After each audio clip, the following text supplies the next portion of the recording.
You're going to go through wicked time. You need to submit to God as a leader. You need to call the nation and a fasting and repentance, Mr. Andrew Holness.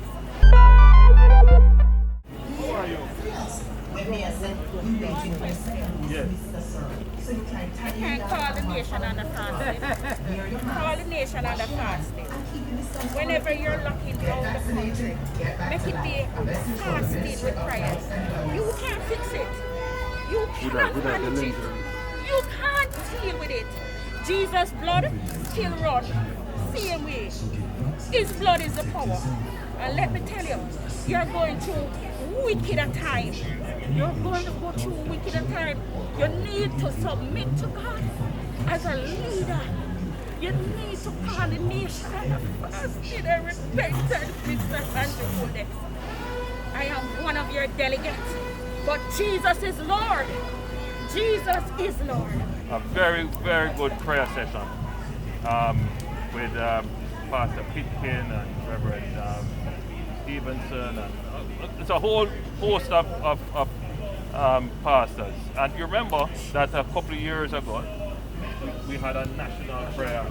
The challenge we have now is we obviously can't call everybody together again to have a national prayer and fast because of the protocols in terms of gatherings. But what we do is that it is something that we would not consider to do, which is to bring all the church leaders together and call for the nation, wherever you are, in your own home, in your community, and we all at the same time petition together the Lord. A couple of years ago, the Lord gave me a vision, and He showed me where Jamaica repented. Hey, we're no better than 80. No, we're not.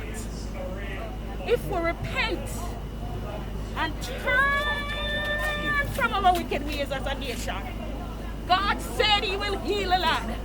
He said, if my people, hey, who are called by my name, would humble themselves and pray, seek my face and turn from our wicked ways.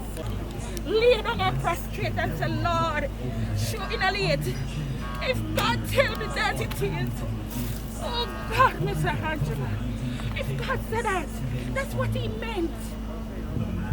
I was the one that bring the message to the then Prime Minister, Mr. Bruce Golding, and tell him to call the nation on a fasting. Have you vaccinated? No, I'm not. The blood still, I still trust God. But you wear your mask? Yeah. Mr. Angela, please. But I'm encouraging you. Please. So hold on. Please. You've given me your message. Let me give you my message. Yes. My message to you is that your perspective, your belief, the message that you have got from God is a powerful message. It's a message that I have to hear because I am no more than a mere mortal. And I have never been on any pumps and pride. I have always been on my knees praying. And I don't pretend to have more power than the Lord has given man ordinarily. And at every opportunity I get, I pray. I pray with the leaders of the church. I pray with the common man. And I'm always happy when someone says to me, I'm praying for you. Because, like you, I believe in prayer. But, God has given man wisdom. He's given man reasoning. And He has given man intelligence. That does not replace faith. But what it does is to give man the ability to work. But man's work can be in vain if man does not still believe in God. In other words, man is not leaning on his own understanding. He is believing that there are still some things he does not know. whatever is created in this world, it is created by God. God says in the Bible, He is the author of everything. Whether it is vaccine, or chemotherapy, or vitamins that you take, or arthritis pill, or pressure pill, whatever it is, He is the author of it. He has created man, and He has given man dominion over the land. Now, it is not the first time in biblical prophecies and in biblical history that humankind has been threatened by plagues and pestilence. Not the first. And it won't be the last, as you have said. There will be more difficult times to come. We understand that. But in every situation where mankind has been threatened, God has appointed a leader. And He has also appointed persons who have greater understanding. He has anointed them. Today we have our leaders.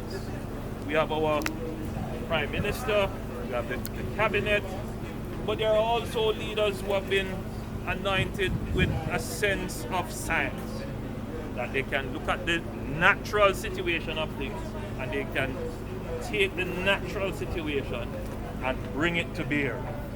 So people are saying that the vaccines are unnatural. There's nothing unnatural.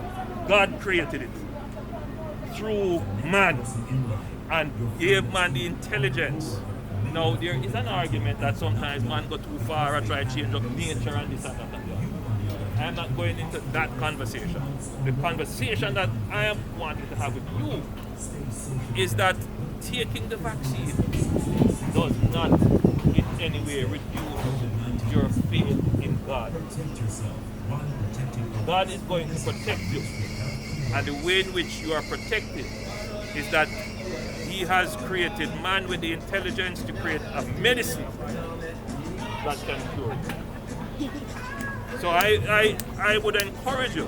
So I'm agreeing with you that we need to have prayers because there are things we don't know. That we need as a nation to humble ourselves before God and turn away. I agree with you. But I also said to you that what God has created, that we know as medicine, is not different from any other medicine. This has been around for hundreds of years, saving life. That we need to do this. I have heard too many stories, and these are not stories in the sense of people giving me anecdotes, of pastors in churches preaching out against the vaccine, and at the same time members of their congregation passing away because they have been infected. Let us be wise. Let us take the knowledge that is there. Let us as a people, my dear, keep praying to God to save our nation. But let us also do what is necessary. One of the reasons why I'm at your gate, is that I know there are many Jamaicans like you. My job as leader, you're part of my party, but my job as leader is to come to you. Come off of high horse, come out of my office, and come at your gate and talk. You get the opportunity to tell me how you, and I respect it.